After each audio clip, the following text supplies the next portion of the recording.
So we've got something random here. This is something a little bit different. It's going to be another build, but it's not my build. So what we're going to do, because I can only do so much. I can only do the DAF, I can do the Land Rover, I can do Stu's trailer, and all these take time. Andy's going to do a start to finish build on this cruiser, because people like Land Cruisers, and it's like the in thing at the minute. So it'd be mad not to get the footage of this from start to finish just because it's not mine. So what we're going to start with is the base vehicle. Come on, yeah, I'm all right waffling here, but we may as well talk to the owner, aren't we? Yeah, so if we start from the beginning, you may or may not know I used to have a Land Rover Defender, which has been in quite a lot of Rich's videos. Yep. And we've been here, there and everywhere in it. But I wanted something to do kind of like longer trips on. And the obvious candidate was the 80 series Land Cruiser, solid axle, front and rear. If you could find a triple locked one, great. 4.2 diesel, great. And yeah, this is the result of my kind of long search, and I found one, and the question was, can this replace the Defender? I'd run a similar trial with a Discovery 2. The answer to that was no, so that's now in Tanzania. But this one, I put it through its paces, and yeah, it absolutely could replace the Defender. As much as I love the Defender's now been sold. It's taken me a year to, well, from purchasing this on my birthday in June 2020 to where we are now. I've now got the funds to sell this, so I'll update you with what I've bought, and then, like Rich said, we're going to go through a process of kind of restoring it and bringing it up to kind of overland bug out kind of spec. So this is a 1993 4.2 turbo diesel triple locked manual 80 series. It's got 116,000 miles on it. Very lucky to find it. The guy had a collection of cars and he just wanted to get rid of this. It started off its true kind of overland life in 2008. It was modified by Frog Island, a chap, I don't know his name, I don't know how to get hold of him, but apparently he was taking his son on a 6-month Dakar style rally, and spent in the region of about 30k getting it to spec. It's been driven hard, but I believe, you know, it seems to have been maintained very well. It's had some very interesting modifications done on it already. So starting at the front, we've got there's a Warn winch under there. It's got all the bash plates underneath. It's got the high lift jack bumper points on it. It did have a load of spotlights on it. It did have a great big roof rack with even more spotlights on it. The bonnet had kind of old school bonnet, big like ring pull kind of bonnet, yeah, like old school bonnet pins on it. They've been replaced with aero catches. That's something that I could do that didn't cost too much money while I was waiting for the things to be sold. Underneath, it's got all the bash plates on it that you would want if you were doing kind of hardcore off-roading. It's got a long range fuel tank at the back. It did have a full safety devices roll cage in it, which was okay, not my cup of tea. If you saw the roll cage on my Defender, you'll understand where we're going to be going with a replacement roll cage. It had a lot of things taken out, so the sunroof was taken out, replaced with aluminium. The back windows were taken out, well, the rear window and the two back side windows were taken out and replaced with aluminium. The the middle row doors, if you like, had the racing perspex in them and all the internals taken out. So it was basically, you know, a lightweight race vehicle. That was the biggest thing with this that was strange, because although this is a big, and I mean big vehicle, it moved and it stopped and it turned, and there's something very wrong about something. Don't get me wrong, it's not fast like an Evo, but when you're looking at something like, it was fast for a 4x4, and it was the weird thing about it was you could drive it quickly on the street and it actually behaved itself and went where you told it to go. But then as soon as you get onto a lane, it made zero difference, and it still went exactly where you told it to go. So you could see the kind of race pedigree that it had previously, which I think is a very I've never started. I've always started with an agricultural type Land Rover, and fitted that out. I've never had something that's actually gone where it's supposed to go and not tried to kill you when you press the brakes. Yeah, that's the same. The first impression I got of it is exactly the same. It's like, oh, you actually point this where it goes. It did feel like a rally car, and when you drove it, when the roll cage was in it as well, it was you know, tight, very rigid. Yeah. That's gone a little bit now because the roll cage is out, but that will come back. Yeah, so the rally pedigree, talking about the engine, and it does lift up its skirt and kind of shift a bit. It's got a charge cooler on it. Is it Amec? I can't remember. No, I can't remember the make, but anyway, we'll show it in the video.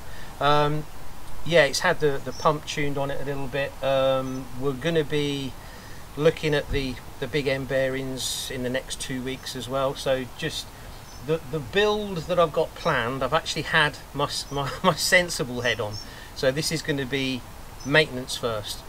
What needs to be replaced to take this car another 100,000 miles? That's the way I'm looking at it. So the first stage of the build, unfortunately, is going to be fairly boring. The weirdest bit is you've actually started sensible with hat. You've started with the most nice driving, reliable car. You've got your money in, and you've not bought bling bling roof tents, and that's the bit that's crazy. It's so hard. It's so fucking hard. But yeah, I mean, a lot of that is because I've had a year of not being able to spend anything on it. Yeah. So it's been, and this is going to sound really sad. The first stage of my build has been an Excel spreadsheet of what am I going to buy, but that's worked out really well because I've gone, you know, A, B, C priority. Then I've gone like, you know, maintenance, which is urgent. That's the first thing I'm going to spend on, and it's worked out really well. So I'm in a position now where I've got a short list of items that I want to buy, and now I can start investigating. Well, what's the best, you know, front bumper I'm going to get? What's the best winch I'm going to get? What's the best roof tent I'm going to get? And the way you're going to try and do this as well is you're going to give two or three different options, and the reasons why each one of them's good, and then obviously the final choice of each item. So we'll try and get a little bit more for people that are doing the builds themselves, that aren't familiar with the kit, that can then say, well, although you've chosen that one, you've given me a really good argument for option A.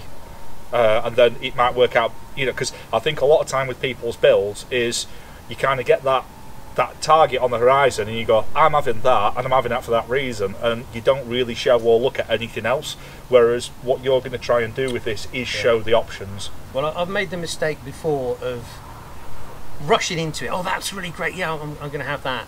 And then you get it, and so I said, oh yeah, I used to have that, but now I've got this, and you're like, oh, I didn't know that existed. And so having that year of not being able to actually go out and buy anything has given me the ability to, like I say, create these shortlists, and you know, just see what's available. So yeah, we're gonna go through that process together. Oh, that'll be fun. What else can I tell you? So it did have Recaro race seats in it. I think you did a bit on video about these are good for a fat lad or something, as I remember. No, they're terrible. They were horrific. Seriously, if there was oh yeah, go on. Those seats were rapey. That wasn't fun times. That was how somebody did 6 months at speed in them is beyond. There must have been like a racing whippet. There must have been thin lads. I don't know how they did it. They are. I mean, you can feel every bump in the road. Yeah. But anyway, yeah. So they went. And then I put the proper Land Cruiser ones in, and you said, "Oh yeah, proper fat lad ready" or something. Yeah, like that. I can't remember. But and this, I've done hundreds of miles driving this now, and it's comfortable. And I think the biggest thing that turned me on to the Toyotas, and the bigger engine Toyotas especially, was when we were on the motorway and we were doing long drags up really, really long hills, and we're sat there about 55, 60 mile an hour, and I'm sat behind the Land Rover, and you can see the speedo, it's dying off and dying off and dying off on the hills. And just for giggles, I didn't even take it out of fifth. Put my foot down, pulled into the middle lane, and the speedo went straight up to 80 like it was nothing. The torque, I mean, I know it was drinking fuel while I was doing it, but it was your fuel, so. But it just does it. I mean, I know there's always going to be people that say, well, Land Rovers are rubbish, you've got to get a Toyota. It's horses for courses. That's why there's more Land Rovers on the road, because they're cheap, the parts are cheap, people can fix them themselves. And Toyotas, it's a totally different kettle of fish, because the parts cost 10 times more, but they cost 10 times more because they're 10 times more they're stronger, They last more 10 times reliable, more. they Yeah. last longer. Yeah. It's you can't they're both 4x4s, but they're not comparable. Well, I mean, if They've you're all got comparing the it- redeeming things, haven't they? Yeah, I mean, the Defender was the workhorse, and then the Disco 2 was based on the Defender chassis kind of basics up until the Defender 3, up until the Disco 3, in which case it went a path of its own. Mm. But this is all the DNA for the Defender has always been that workhorse. So if you compare them like to like, Toyota Land Cruiser wasn't. This was more like the Range Rover competitor, but it had DNA of a workhorse underneath. They stuck with the solid front axles for a long time, and until the 100 series, like I said, this is the last of the solid front and rear axles. And then to have, Apart factory, from the 105, which is which rare. you can't get in the Yeah. UK. I mean, there's two that I know of in the UK, which is a 100 series with this solid front axle because it's kind of running the same chassis. But then you didn't get any of the toys, and getting a triple locked one of them is hard. Yeah. But yeah, I mean, it is a similar DNA, but it's further up the food chain in that this was the one that they probably threw too much money at. I've heard that the latest Land Cruiser, their aim was to kind of beat the 80 series. Can't remember where I heard that, but apparently that's what they were doing. So it's a landmark, it's a thing. For those that know, they know. For those that don't know, they will soon know if they watch Richard's channel. Well, it is, So- if I had unlimited money, Yeah. that would be my daily. Yeah. Not that one, but Yeah.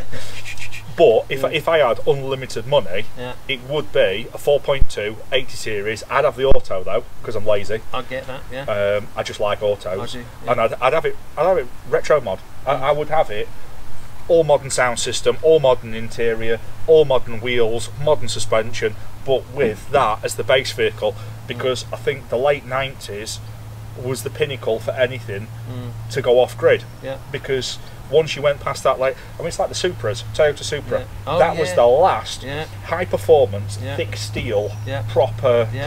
car. And the Nissan 300ZX. Yeah, That was the Z mantra was cheap, affordable, sporting cars, and then they went to the Z32, and it was like a rocket ship. They went, yeah. twin turbo. And It's like, I get that modern stuff, Yeah. it's quicker, and Yeah. I get the technology's there and it'll handle better, Yeah. but it's disposable. yeah, It's everything now Yeah. is like you get a new Focus RS or something like that. Yeah. Yeah. Would you want that in 10 years' time? no, It's not. The modern classics aren't going to be. yeah, yeah, They're not going to be anywhere near. And No. stuff like this yeah, is when engineering was at its peak. yeah. And it's, to me, everything after the late 90s was a compromise between crash testing, emissions, and then what you're left with at the end of it. Whereas this is the last generation of just make something good. Yeah. That was the. Yeah, that's probably why they're aiming for it. Yeah. The latest one. So, on the next part of this, we've basically given you, this is the benchmark, this is where it's starting, and there's a lot, it's nice to look back on a project, if that makes sense. So, the next part, what are you planning on doing? Well, it's going to be based on things that I haven't got. I could rush out and buy a set of flashy wheels. I've already got wheels. What I haven't got, I've got nowhere to stick a winch. That winch is broken, so I need a winch bumper. I'm not carrying a spare wheel at the minute, so I need a rear bumper with a wheel carrier on it, and I've got nowhere to sleep. So I think that the next 2 or 3 months are going to be kind of front bumper, rear bumper, roof tent, maybe a little bit on accommodation for kitchen or fridge. But I think, yeah, that'll probably be the next update. That'll be a nice touch, that, because I think a lot of my channel is self-enclosed living, so there's a lot of things where I'm kind of spoilt a bit with having the more camper van based off-roaders, whereas you're going to be more the camping based off-roader, aren't you? Yeah. So there'll be a few little options there for the kitchen, the cooking, the utilities, that kind of thing. So yeah, I think that's about it for this one, because there's not masses to say other than this is the starting point, this is what's going to kind of happen, and yeah, watch this space. So if you do like the Toyota thing and it's something a bit different for you, hit the subscribe, give us a comment down below for any of the products and things that you think we can get into this build, and give us a like, yeah, and share it around some groups if you can, because that always helps no end. So thank you very much. Watch this space.